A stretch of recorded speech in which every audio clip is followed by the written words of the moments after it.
我们来看一下，选择第一组的朋友，接下来的你即将会走上哪条花路呢？我们先来看一下你目前的能量状态是如何的呢？紫微牌卡抽到了天府、擎羊的反牌，还有衰。你们呢是具有大格局的人哦，也看重金钱。那其实呢，这来自于你对生活品质的要求。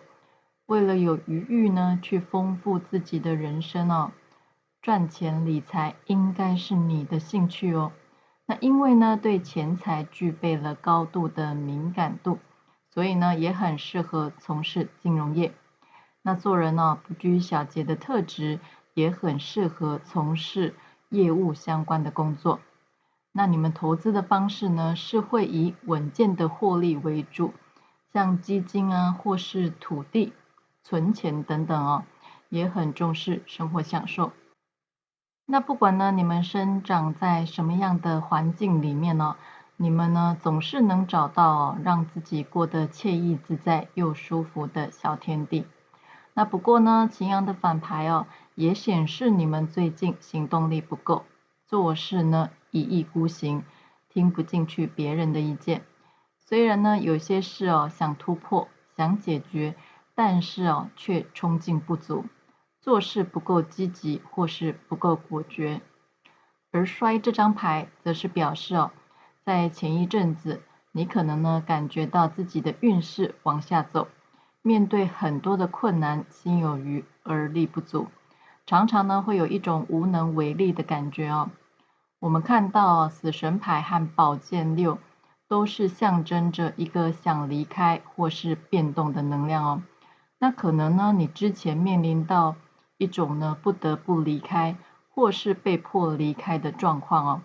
像是裁员啊，或是合约到期或终止的状况。那这都是一种断舍离的改变，而且呢，死神带来的其实都不是突发的意外哦，而是呢一步步演变而来的。就像这个高塔的逆位一样哦，其实呢，你应该早已经有意识到问题即将引爆，但是呢，可能还没做好准备，所以呢，来不及脱身。但是终究该面对的还是要面对哦，这是一种需要革新的力量。那金币九的逆位代表着有一部分的朋友可能遭受到欺骗，而蒙受了一些损失哦，或是有人开给你空头支票，没有兑现承诺，这呢都会让你感到焦虑和空虚。那这跟狗和狐狸给的讯息也是一样的哦，代表着身边有着表面忠诚，但是呢内心狡猾的人，让你呢遭受了一些损失。可能呢是有关于房产方面的诈骗手段哦，或是他呢摧毁了你辛苦建构起来的领地或安全感。那有一部分的朋友呢，则是从事需要人气的工作哦，像网红啊，或是呢有在自媒体发表一些作品的人，也就是呢需要曝光度的工作。那也可能呢是你的工作环境可能会需要高频率的互动和分享，比如说呢，分享自己的使用经验和心得来获得流量。那以上的验证讯息呢，如果你觉得有对应的话，那就代表这一组的讯息是给你的哦。那我们就可以继续的听下去喽。选择第一组的朋友，接下来的你即将会走上哪条花路呢？我们看到右下角的女神卡抽到了 Margir， 也就是美人鱼的意思哦。那它对应的符文呢是 Ride， 这形容的是一个旅程哦。那这个旅程呢，有可能是指你现在是一个由 A 到 B 的一个过渡时期。那也就是说在生活中的某个面向呢，你正面临着一个转折点或是变化。比如说呢，如果是指家庭方面的问题哦，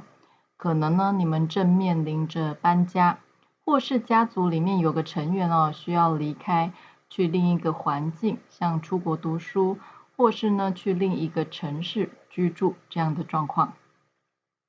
在工作方面呢，也面临着一个转折点，可能是一个工作机会的变化，或是接到了一个新的 offer。那这呢，都是代表着一个冒险、探索、旅行，还有呢，就是寻找新环境的讯息哦。那抽到这张牌呢，也代表着你必须要踏上这个旅程了。你即将呢，从这个旅程中得到很多的经验和智慧哦。那这也提醒我们呢，在这个旅途的过程和目的地是一样重要的哦。因为呢，你每走一步都会让你离你的目标更进一步。那你也可以欣赏沿途的风景哦，并享受人生旅程的每一步。而且呢，抽到这张牌哦，也代表着你正走在正确的道路上。因为呢，新的环境会带来新的机会哦，所以呢，不要害怕哦，走到荒野或是人烟罕至的道路哦，因为呢，你将能收获到更多。那 Ride 呢，也是提醒我们了，去接纳生命中发生的一切，并且呢，看见随着旅程的每一步而来的人生功课。我们呢，如果越是能顺势而为，那么你将会看到黑暗时刻终将过去，我们的旅程呢就会越轻松。我们看到托特抽到的是权杖皇后，这跟刚刚的 Ride 是一样的意思哦。也就是说呢，不管你的人生发生了什么事，你都应该呢将它吸收进来，并且呢敞开心胸，透过这些人生经历来学习。那这也反映了一种随性而为的心态哦，也就是要我们把握当下，享受人生。我们人呢可以没有梦想，但是不能没有当下。那 Ride 呢也对应着水星在双子座，这跟 Dear Spirit 陆精神呢给我们的讯息也是一样的。我们都知道双子座呢是个好奇宝宝，聪明也能言善道。更重要的是他们会有一窥就进的心态。那这样的心态呢，会让他们保有对所有的人事物拥有高度的接受力，那学习力也很强。那也就是我们刚刚一直说的敞开心胸。我们看到上面的那张第二脉轮大天使雅列尔，那第二脉轮呢对应的是脐轮，也就是我们和母亲的关系。那也对应的呢是有关于妇科的疾病和泌尿系统。如果呢你有这些症状或困扰，那么代表着呢除了看医生外你可能需要化解自己的内在小孩，重新连接与母亲的关系并且呢与深层的自己对话，了解自己成长所经历的伤痛，并且呢治愈它。不过抽到这张牌也代表着你将拥有自我滋养的能量还有就是即将会迎来更有亲密感的情感关系，也就是呢和身边的人会有更多更亲密的交流，会找到呢和自己有共振的频率和有共鸣的感情或友谊。我们看到右下方的那两张 Dreams 和 Stress， 这在都显示你最近的压力太大咯。你可能呢在过去经历过了一些很痛苦的状况，也在这生命的路途中呢苦苦挣扎着。那也可能是遭受到了别人的羞辱。那虽然无奈但是很多事情呢让你不得不屈服可能呢连在梦境里都感受到一种紧张和压迫感，容易呢会做一些像被追杀的梦还是呢从高处坠落的梦。所以呢你必须要放轻松好好的找个时间去走走，为将来的成功做好准备。我们看到玄天上帝和上面的那张 Victory， 这都代表着一个决定性的胜利你即将呢能走上通往胜利成功的那条花路。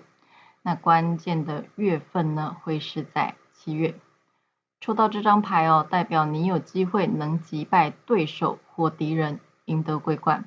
而且呢能够正中红心，达成目标。因为呢，你苦尽甘来的时刻即将来临。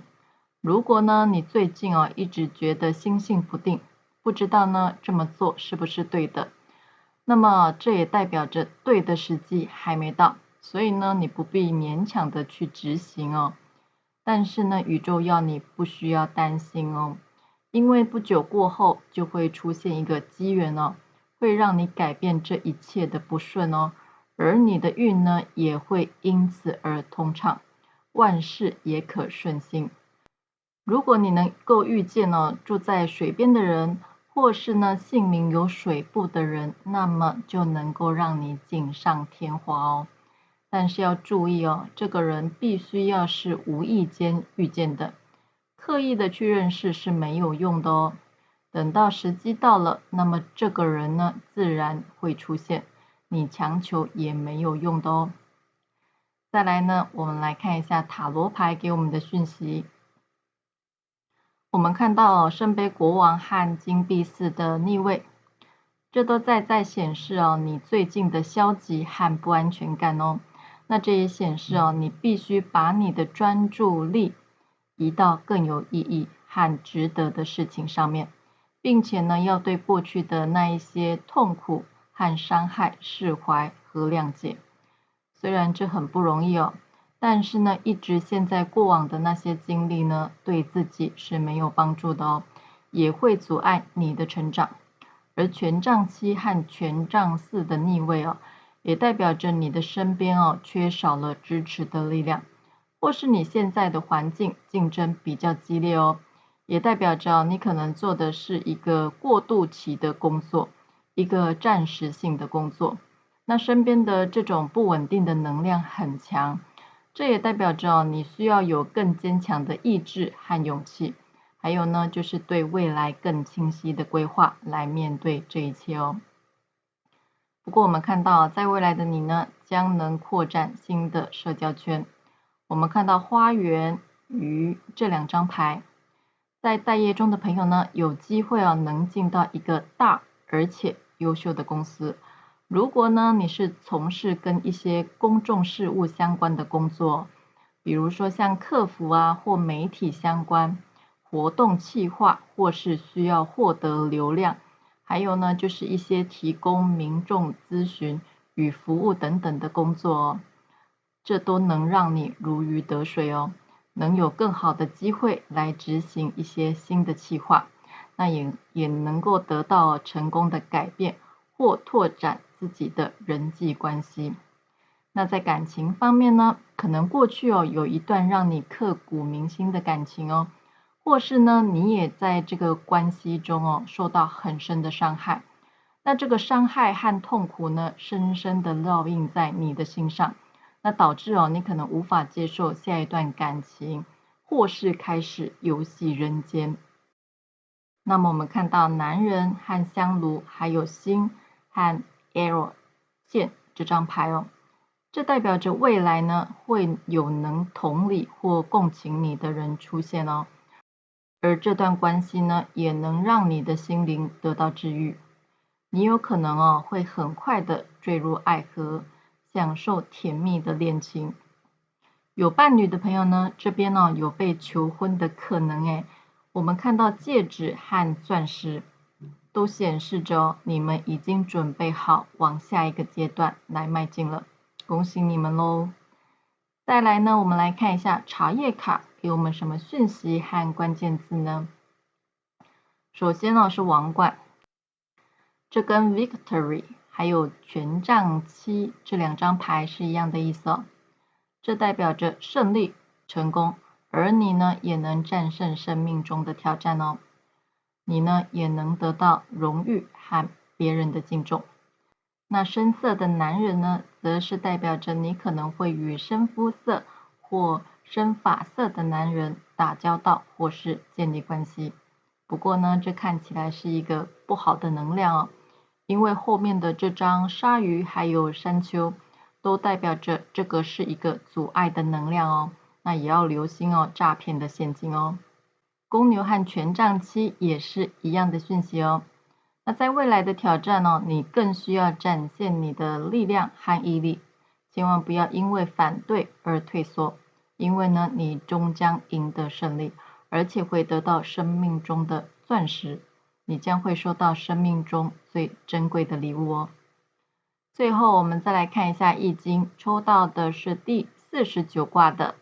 泽火革。那革有改革、变革、革新、革命的意思。抽到这支卦呢，也代表着你是时候该改革革新的时候了。那这是一个状况卦哦，变动的能量很强，跟我们刚刚提到的讯息是一样的。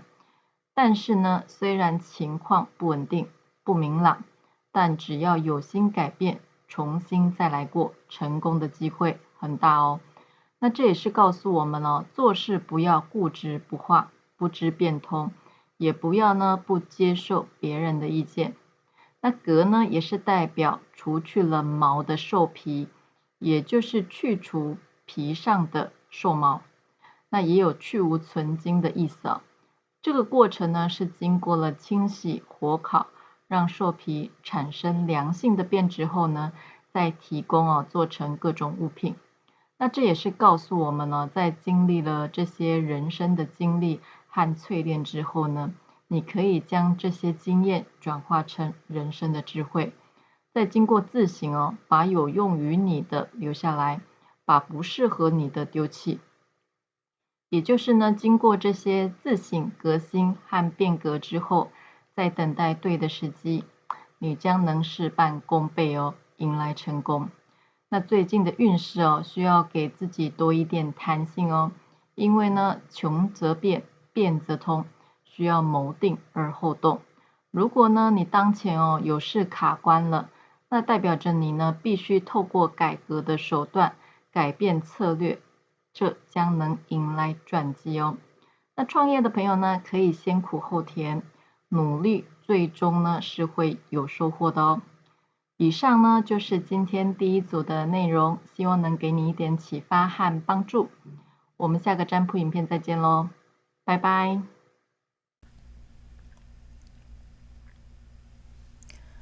我们来看一下选择第2组的朋友，接下来的你即将会走上哪条花路呢？我们先来看一下你目前的能量状态是如何的呢？紫微牌卡抽到了武曲、七煞的反牌、零星还有沐浴的反牌。那武曲呢和七煞都是代表着耿直刚毅的将军之心，个性比较单纯专注，也是属于比较目标导向的人哦。那你们在外人看来就是能拼敢冲，也很强悍，有一种呢我说走就要走的强势气魄哦。那这种个性和行动力，如果呢运势好的时候，绝对是可以大有斩获，甚至呢是创造出非凡的成就。但是万一遇到运势不好，就容易呢冲过头，导致兵败如山倒的结果。那武曲和七煞呢都属金，所以呢会有一种硬邦邦直来直往的个性哦，说话呢比较直率，同时也比较固执与冲动。那这样的性格呢也会为你的人生带来很多考验哦。像在人际关系中就容易呢因为缺乏协调而产生误解，那欠缺沟通与弹性。不过这里是反牌哦，代表呢最近的你做事容易徒劳无功，也缺乏积极度。那在精神方面呢也容易紧张财务方面也容易出现问题。那生活中的一切重担呢也让你感到很辛苦，颇为压抑。那汉人呢也有种疏离感。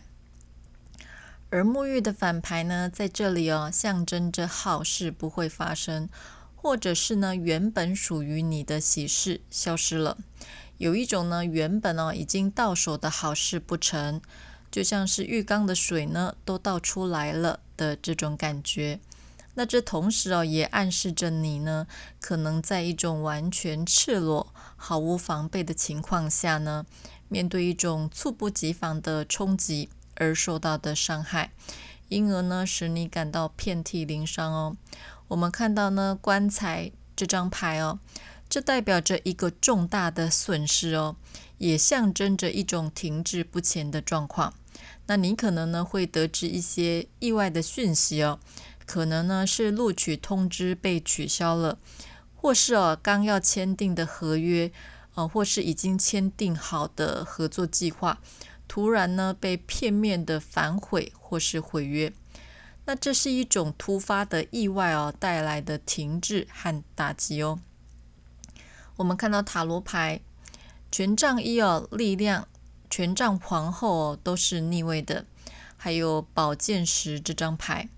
这都象征着一种停滞的能量哦，有太多难以驾驭的事情出现，那导致你所进行的事项被延缓，或者是被迫结束哦。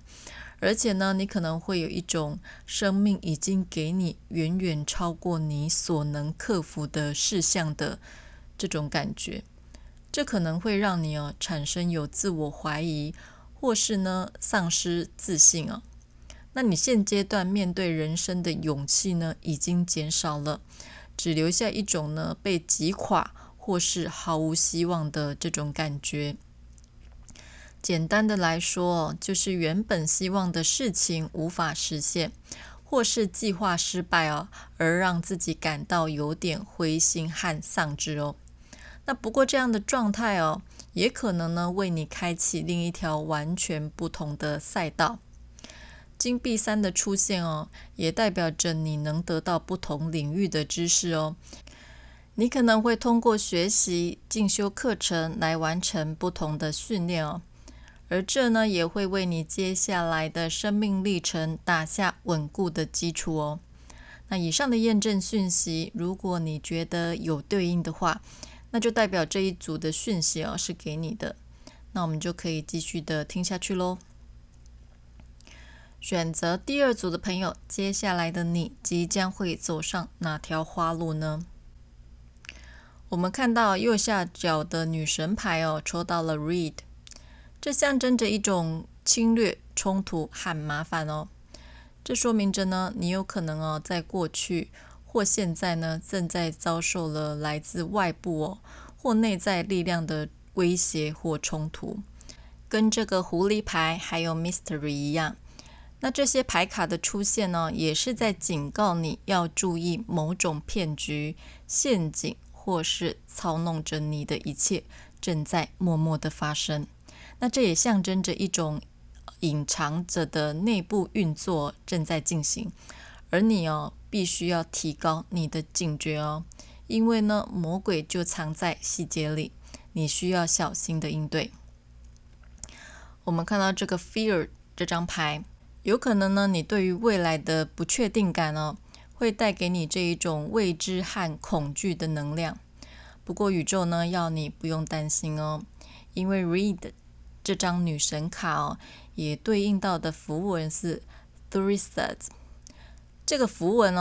象征着雷神的力量也就是雷神之锤。那这也包含了勇气、保护和对抗邪恶的能力那也是一种保护的符号。那在古代的文化中人们也相信 Thurisaz 可以挡住邪恶的力量，带来保护和平安。那 Thurisaz 连接到的是冥王星这与改变和重生有关也对应到了天蝎座。这也代表着一个新的开始即将发生，而必要的改变呢，也将随之而来。那这种转变是很深刻的就像是呢毕业了，离开了以前一起哭、一起笑、一起承载了许多回忆的校园以及好朋友。那某些珍惜的人事物可能无法继续陪你在一起走下去了。那这也代表着你在开启人生的下一个篇章之前，那某些告别是必要的。随着你的成长和扩展呢，这些终究会离开。这也代表你必须放下一些不再适合你的人事物，那么你才能为新的开始挪出空间。这也表示未来带给你的考验还有挑战还有很多而宇宙呢也鼓励你呢去突破这一个巨大的困难，要相信这些困难一定是你可以解决的，不然呢，它不会出现在你的面前哦。我们看到保生大帝这边呢要带给我们的讯息是平衡生理与心理。这代表着呢，现在的你可能面临到阻碍与困难，这都会让你的想法和意志产生动摇哦。但是呢，宇宙要你知道你现在所走的方向和道路都是正确的。千万呢，不要因为其他外在的人事物而动摇你的心智哦，并且呢，要提醒自己保持平衡。因为呢，业障和心魔会用各种手段来影响你，阻挡你往正确的方向前进。所以呢，你更需要保持坚定的心哦。而且呢，你是受到上天保护的。我们看到 Dragon 这张牌这跟刚刚的卢恩符文的 Three Stars 一样呈现的都是一种保护的讯息，还有强大的力量。而且呢，你也会迎来好运。我们看到松鼠精神，还有电鳗精神，这也是要我们相信自己并且呢，把你的想法付诸实行。这跟保生大帝给我们的讯息也是一样的我们生活中的不可预测性很容易会动摇对自己的信心，那也动摇应对挑战的潜力。但是宇宙要告诉你你已经累积了很多的智慧和经验，那通过这些勤奋的准备呢，你最终获得了智慧和力量，所以你是很有潜力的你的灵魂呢也相信你办得到。你应该要利用你的潜力和精神来帮助你度过艰难的时刻，而现在呢，也是你应该要去探索顿悟的时刻了。你可以呢，把你的想法付诸实际的行动未来呢，摆在你面前的会是一个需要灵感创新的新道路。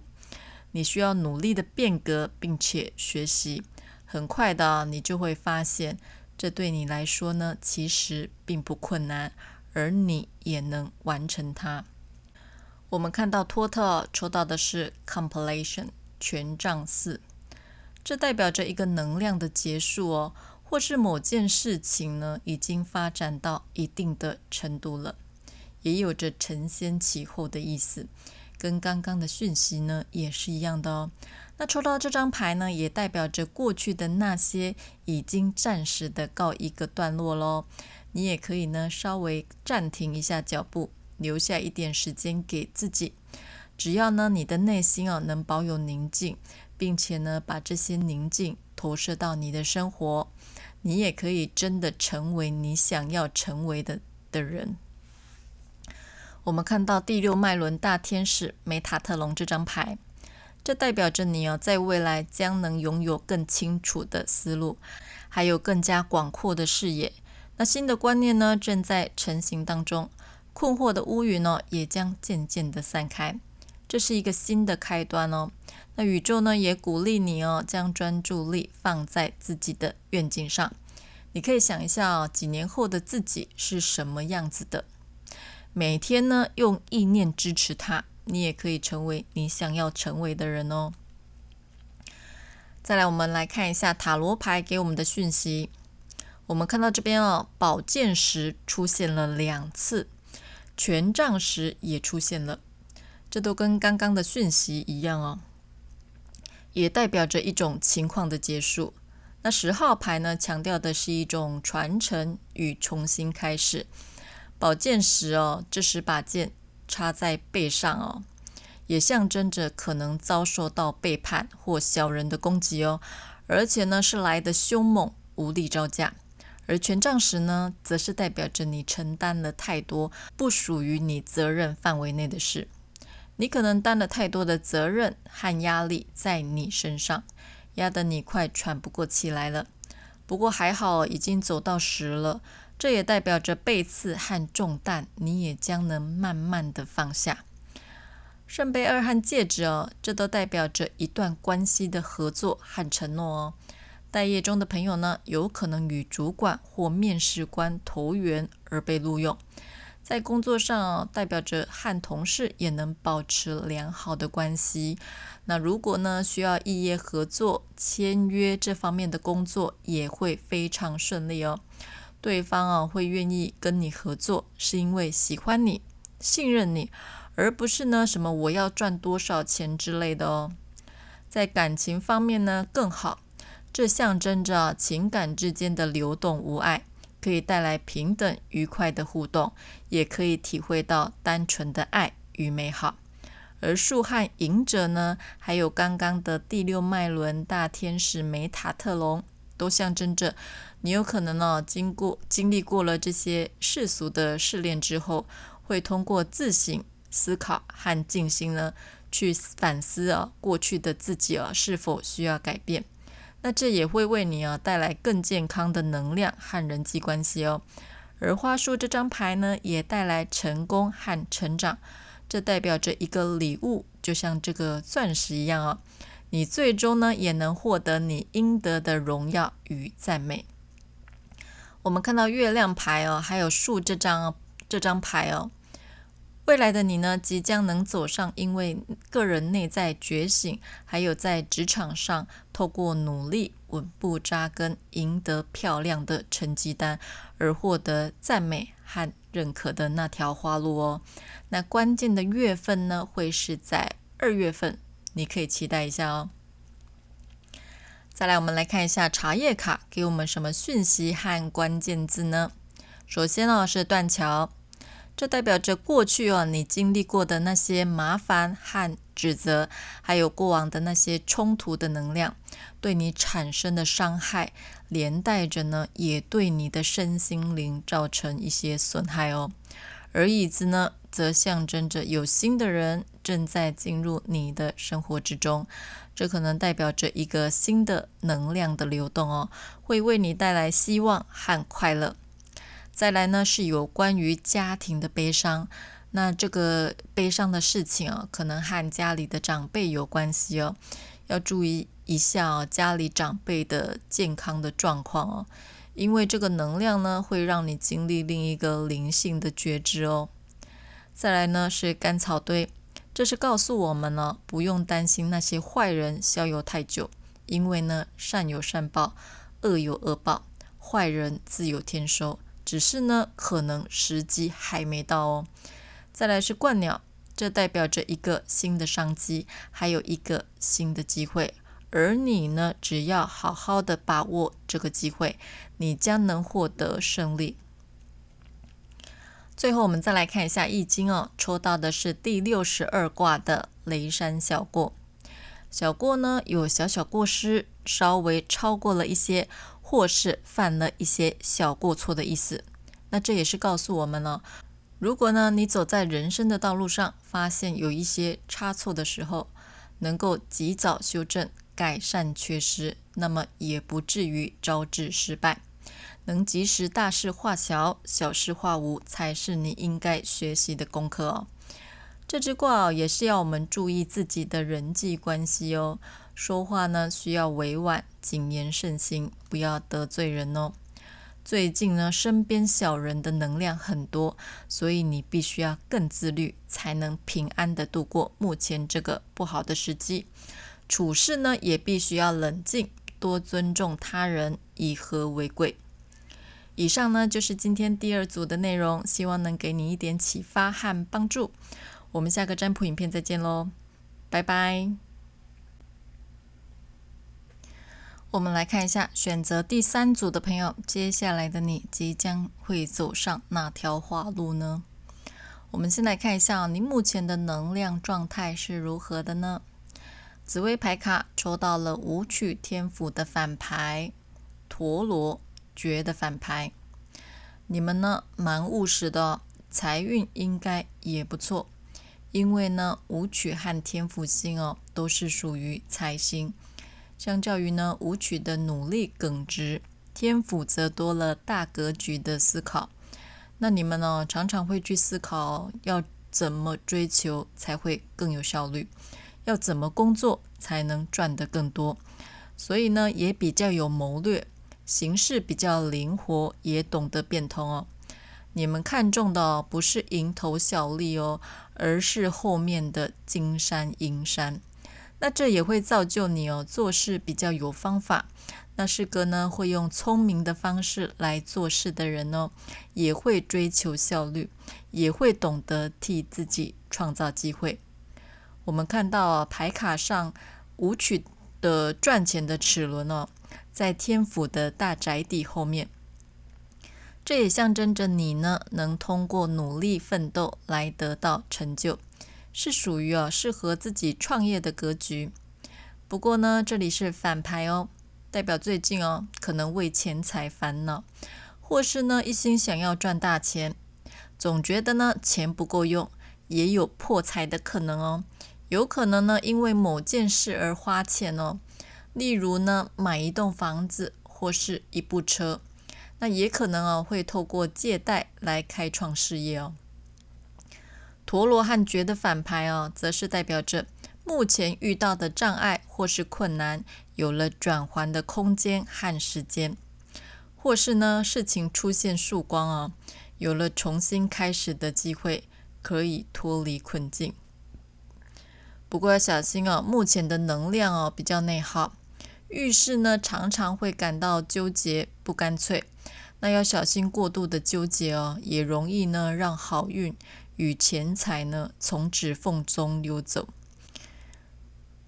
那这种纠结的能量可能源自于你太过于执着和坚持的性格。金币六的出现也代表着你目前对他人呢是呈现一种比较慷慨的状态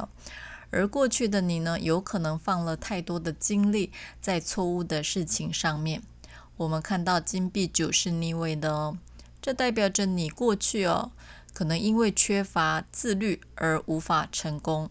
那有可能呢你是一名棒球员，但是你却花了太多的时间去餐厅打工，因而呢缺少练习，导致也没有太多时间、精神或热情去好好练球。所以这也是我们要反省过去为何失败，并且呢好好思考什么样的行动适合现在的你。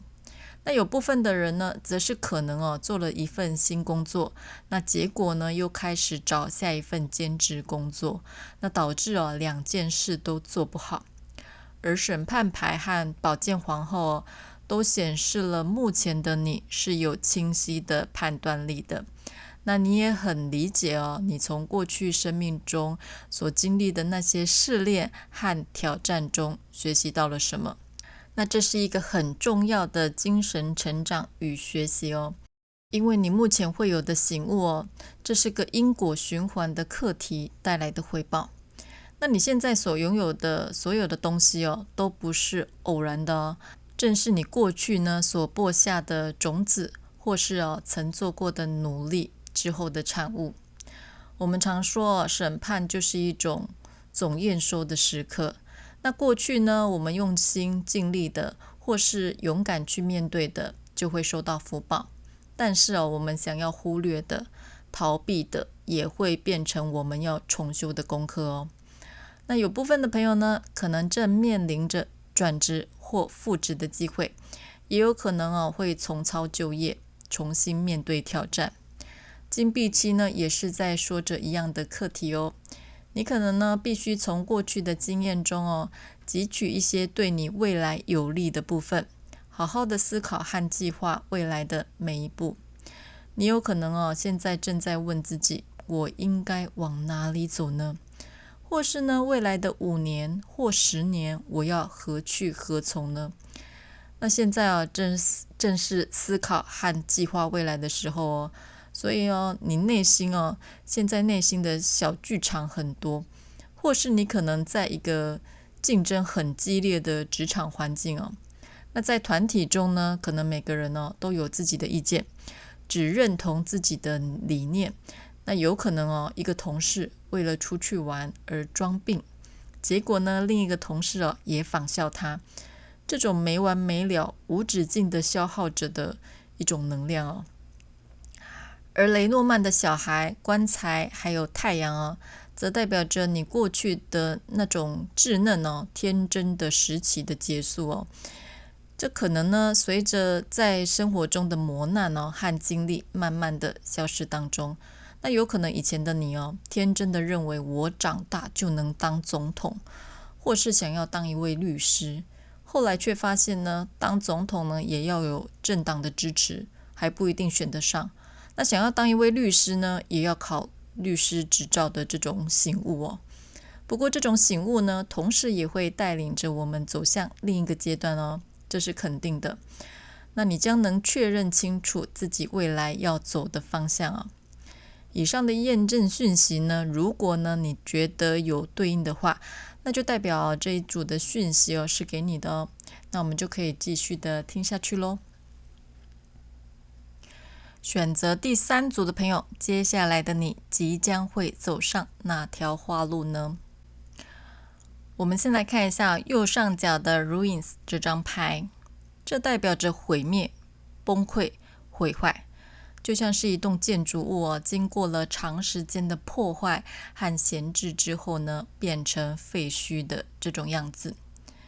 这都在的显示哦，你过去可能遭受了某些破坏或是冲击的能量哦，那有可能会使你的生活变得残破不堪，或是内心哦伤痕累累。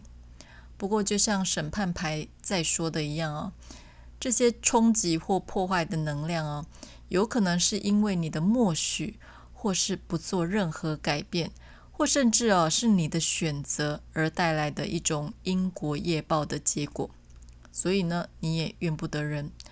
我们看到城隍尊神给我们的讯息也是一样的哦，一步错，步步错。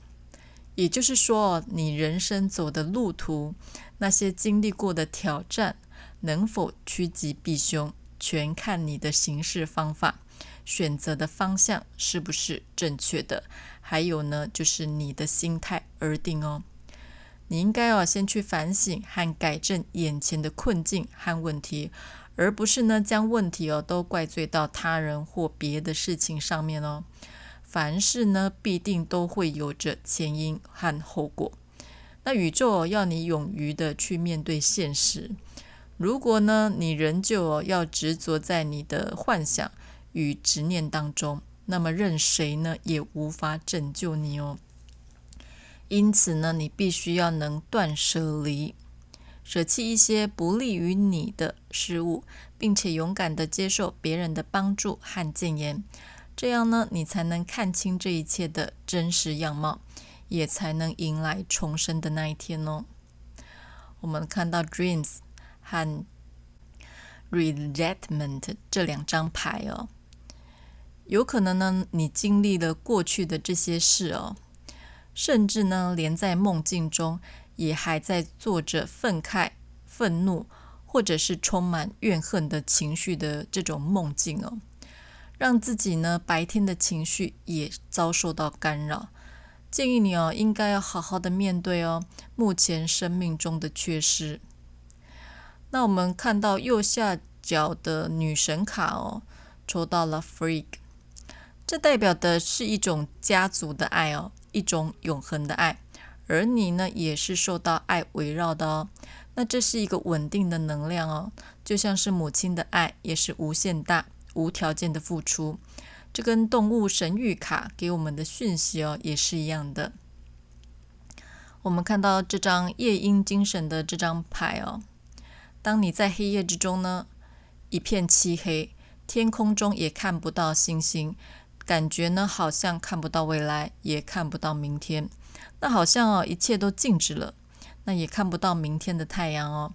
但是夜莺的歌声呢将会陪伴着你，并且呢带给你希望与爱。它呢会带领你找到内在的光用内心的爱将光明带入黑暗。你将会发现黎明很快的就会到来。因为女神卡呢对应到的是 Other 这个符文那 Other 呢也和木星有着连结。那木星呢召唤的是幸运、成功、乐观、扩展还有学习的能量那这也是要我们去回想过去的经验，来解释我们目前的缺陷或信心不足的状态哦。那这强调的也是传承和家庭的能量哦。也许呢，我们现在面对的这些课题哦，可以从你的父母或是你的原生家庭来寻找答案。那有可能呢，我们会把现在失败的经历归咎于物质上的限制像我们的外貌啊，或是财力限制。那也可能呢是情绪的障碍。你可能会埋怨自己没有个富爸爸，先天就不足，结果呢后天也失调。不过并不是每个人的爸爸都是郭台铭但是呢他却也还是能成功或创建属于自己的帝国。就像洪瑞珍卖个三明治也能卖到国外去，变成台湾名产。所以这个 author 也是要我们去寻找属于自己家族的独特的魅力和专长，并且呢为自己感到骄傲因为这是你天生拥有的自带光芒的特质。那你只需要呢发挥你的专长，并且呢感谢拥有这些能力的你我们看到托特抽到的是 Leon， 那这跟塔罗牌中的审判牌是有对应的也代表着新的纪元。这代表着呢，在未来的你可以舍弃过去的那些伤痛和冲突，迎接新的生活。这都代表着一个重大的转变你可能呢，在你的生命中做了一些比较大的调整，像转换工作啊，或是结束学生生活等等。那也就是未来的你不必再过着跟过去重复模式的生活，你可以在新的环境中呢获得解脱。那么这也是一份礼物当然呢，这也象征着重生，这是一种内在的自我觉醒你可能呢，在发生了过去那些转变之后，可以从一个更高或更深的观点来看待我们的生命，会用一个更新的方式来看事情你的眼光、思路也将会更加清晰。那一条新的、更光明的道路呢，已经敞开了，只等着你去发现。我们看到星星这张牌这会为你带来希望，还有突如其来的清晰感和远见那也能让你呢更有灵感去面对接下来人生的每一个阶段。我们看到雷诺曼也出现了星星，这也象征着你能接受到指引，来创造更有光明与希望的未来，而你呢最终也能迎来胜利。那这张牌的出现代表着你现在正走在正确的道路上，而且呢，胜利的花环，还有你所想要的丰盛和功成名就，也正在朝你前进那不管呢，这是外在的成功带来的改变，还是源自于你内在的自省而迎来深层的觉知这都代表着你是能走出自己的道路，并且呢，迎来成功。再来我们来看一下塔罗牌给我们的讯息我们看到了金币国王、金币四还有皇后牌都出现了，这代表着呢你能透过实际的行动来达到成功，那也能迎来物质上的收益而未来的你能够置身在舒适的物质环境当中，那这也会让你的身心灵都更加的放松，同时呢也能感受到来自家人的爱和关怀。而金币五的逆位也代表着你过去那种匮乏和缺少资源的那种最糟糕的状况已经结束了，即将呢会慢慢的获得改善。那你也能运用过去累积的智慧与历练来成就一切。等到有一天呢，蓦然回首，你会发现你的身边多了很多的资源还有成果。不过我们这边还是要提醒你要注意你的人际关系。有可能呢，你的行事风格或是目标导向的性格无形之中会为自己树立敌人。我们看到蛇和鸟这两张牌这代表着目前的你呢，可能遭受到了一种恶意的流言蜚语的攻击哦。而且呢，蛇的出现常常代表着这是恶意的、狡猾的能量哦，也就是身边容易有表里不一的人在制造一些事端，让你承受了伤害。我们看到未来的你呢，也能找到自己的信仰会在灵性的世界有所提升哦。而你呢，也能感受到宇宙的爱，还有来自家族的力量。我们看到熊这张牌这代表着专业，还有大量的金钱和事物，那也带来内在的力量，还有家族和母亲的爱与能量。我们看到 Harp 竖琴这张牌这象征着一种平静、宁静的能量也代表着你经过了这些反复的纠缠之后，最终呢是能恢复活力的所以呢，我们看到未来的你将能走上通往丰盛和充满着爱和成功的那条花路关键的月份呢，会是在3月。当然呢，这也代表着你也将会有能力去照顾别人。待业中的朋友呢，有机会凭借着经验能进到大型机构任职。在工作中呢，有机会因为表现好而得到男性主管的赏识，因而得到升迁的机会。那单身的朋友则要小心一些烂桃花的出现或是海王子对你示殷勤，建议你要多打听，还要睁大你的双眼有伴侣的朋友呢，可能最近缺少了注意力在对方身上，建议你可以安排一个小旅行来增进两人的感情再来呢，我们来看一下茶叶卡给我们什么讯息和关键字呢？首先是长矛，你可能呢为了过去必须放下的东西而感到伤心或痛苦，就像我们刚刚说的，不放下那些旧的，舍弃那些不适合你的，你是无法迎接新的未来，走出全新的道路的所以呢，你应该不要再沉浸在过去了，赶快整装振作，再度出发咯。那再来狐狸则是代表着你将能有更清晰的思绪和灵感，尤其呢是在商业上还有职场上你将能机智的度过每一个难关。再来风筝则是代表着一个假期，那这也是要我们放松，停下脚步来好好思考下一步再来猫则是代表着一个双面人朋友，这跟我们刚刚提到的讯息是一样的要小心呢，有人在背后攻击你，让你造成伤害而日出和大头针则是代表着一个新的开始，一条全新的道路，你只管前进。